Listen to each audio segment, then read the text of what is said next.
West Virginia teachers have been in the news again this week. There was a work stoppage because of a bill that was in front of the House, and they wanted to voice their opinions about it. And I wasn't real clear on it, so I decided to drive up to Warwood Elementary School, which is where my cousin Amy happens to teach. And I asked her to explain what was going on. And while we were talking and she was explaining things, we had a little cheer in the crowd, and, well, you can watch the rest of it. You'll see what happened.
So Amy, I watch TV all the time, the news and everything, and I don't really have a clear picture of what this strike is about. Could you fill us in on what the details are and what it is you're trying to accomplish here?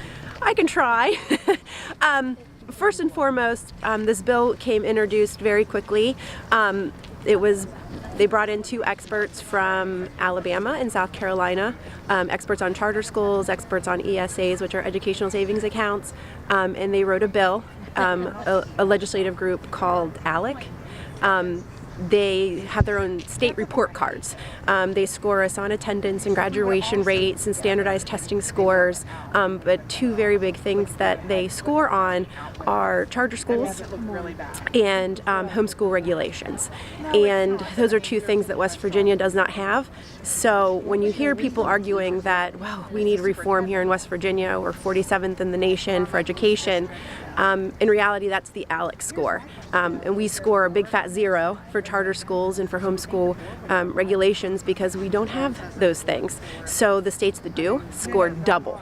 So you can compare us to another state that has very similar graduation rates and similar standardized test scores, and if they have charter schools and they have ESAs and they have better homeschool regulations, they score higher. So it's not so much our education and what our students are producing, it's the things that we're not doing that this group wants us to do. So what they're not taking into account is our students we're a poorer state. All of our schools receive free lunches and free breakfasts. And if you look at those statistics, our students are scoring 5th in the nation on standardized test scores. Although 30th isn't great, we're 30th for ACT scores. So our high schoolers, they're managing a lot more in education than they're given credit for. We're just getting a bad rap from this group who came in and decided to write a bill for us that unfortunately our Republican senators are blindly following. They produced a 143-page omnibus bill. They put a 5% teacher raise in it. They offered us some really great things that the governor had promised us, some fixes to our insurance, a $250 tax break for supplies for our classrooms. But we're willing to give up all of that because our students come first. Charter schools are scary, especially the way that they're trying to bring them into West Virginia. They won't be regulated. But a big thing is we are a poor state, and those charter schools take some of our public funding. Every student that leaves a public school to go to a charter school takes that funding with them. But there's no accountability for charter schools. So they can decide to close down overnight, and then those kids have nowhere to go to school. They come back to public school and they crowd our classrooms, and that money is already gone. So now we will be facing overcrowded classrooms and less money and we already don't have a whole lot for resources as it is. What we want is more money for innovation, more money for safety in our schools and resource officers, but nobody's asking what the teachers want. Nobody's asking what the unions want. They're just doing what the Republicans want. So there's been a lot of back and forth. Our House produced a bill that we liked a whole lot more. When it was sent back to the Senate, they amended it and put a lot of things back in it that we didn't like, and they quickly voted on it yesterday. They gave them about literally 10 minutes to read through a 130-page bill, and when some Democratic senators tried to speak up about that, they didn't want to hear anything about it. So they quickly rushed a vote. It passed the Senate last night. It's up in front of the House today. There is a motion to table it indefinitely. We can keep our fingers crossed that that's what will happen. The bill will be dead for the rest of the legislative session. If it passes the House, it'll go to the governor's desk today to be signed. So it's just a waiting game at this point. Now, I've heard on people that I spoke to about it have said that it's a union-busting effort too. Can you describe or explain what's in this that would make that statement true? They want to take, instead of the union dues being taken out of our paychecks, they want to take that away. They also want to make it so if this happens again, we can't ever, we can't strike and be paid. I mean, we are a right-to-work state, so unfortunately, we really have to use the word strike loosely, because really it's a work stoppage. They're closing the schools because there aren't enough teachers and service personnel, bus drivers, cooks to provide a safe environment for the students. So the counties really have no choice but to close down the school. So it's really not a strike. We don't want to put our students in danger, because this is all about our students, absolutely, truthfully. And they didn't bring in the unions. They didn't want to sit and talk to our union reps and our leaders about what we wanted in education to try to come up with some kind of compromise. But in this bill, they keep they'll take it. The Democrats have taken it out a few times with amendments, but they keep putting it back in. That, well, if we decide to do this after this year, that we won't get paid.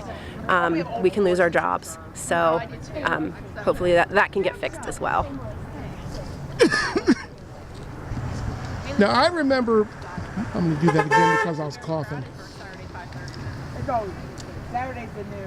Throughout my career, when I was working, I worked for the phone company, and we always saw growth when I first started with the company, and it was because our schools at that point were some of the best in the country, if I remember. And that was one of the drawing points to having our business growth here in West Virginia, and you're saying now that that's totally turned around. There's unfortunately a lot of factors that play into, I think, what's going on with our education system, but a lot of it is our state's losing people. Young people don't want to be here anymore for whatever, they have their own reasons. A lot of it is work. And as far as quality teachers are concerned, they're driving them out of the state.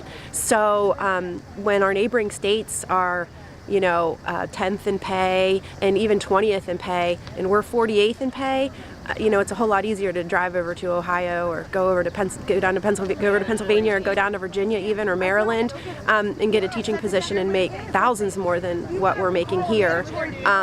So these young qualified teachers, talented people, are leaving the state, and they're leaving vacancies. So there are schools that have no teachers. There are schools that have unqualified teachers because they just need somebody in there. So somebody with a music degree might have to be filling in for a math teacher because there's nobody qualified to teach that position. So, you just have to figure what kind of quality education are we providing our students? Are they making so we can provide our students if that's the case? You were mentioning how easy it would be to go somewhere else to work and get paid a lot more. You grew up around here, didn't you? I did.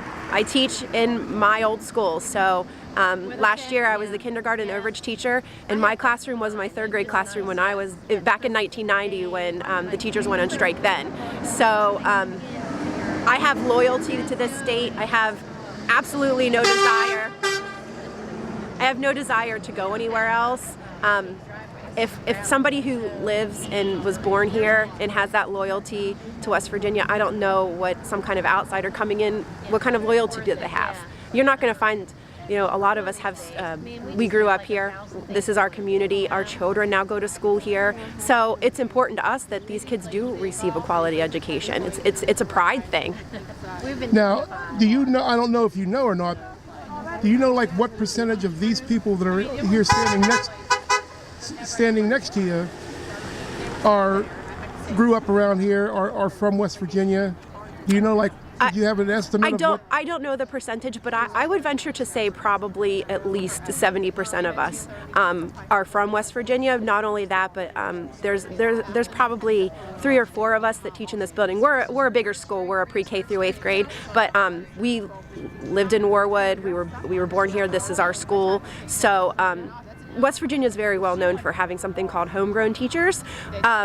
It's where you come back and you teach within 10 miles of where you lived and where you were raised and where you went to school. So there's definitely that homegrown feeling here. Like we just want what's best for our state. We're not this was 24 minutes ago. Republican House Majority Leader moved to Coming back in. Oh, the executive. That's county. What, the board's coming back in? Coming back in. Ohio County Schools coming back in from executive session. So they must have just heard. Okay, looks like we just got some news. Okay, so breaking news out of the West Virginia House of Delegates. Delegate Caputo's motion to postpone SB 451, which is also known as the Omnibus Bill, has passed. He postponed it indefinitely. So the Omnibus Education Bill is dead for the remainder of the legislative session. So we have another year to hopefully get our ducks in a row and hope that this doesn't happen again.